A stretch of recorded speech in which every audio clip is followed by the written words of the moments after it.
here we want to create a sum product, but in such a way, so similar to that one, but in such a way that when we hide a department, the sum product changes. To do this, we're going to use the aggregate formula. I'm going to type it in. In this case, we're going to say do a count. Importantly here, we're going to say ignore hidden rows. And in this case, we're just going to point at one cell here. When I copy and paste that down, it obviously only says 1.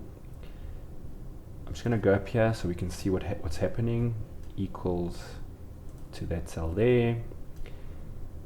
Now we're going to create our sum product.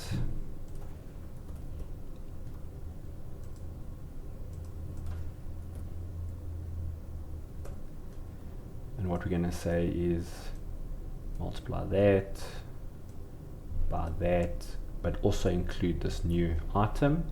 For now, we're going to leave it like this to give us a total. And what you'll see is when we say we only want to see department A, the number changes, and this, which is looking at the hidden cell, has turned to 0. So by using the aggregate function, you can make sure that when it is not visible, it turns into 0 and the sum product can be used.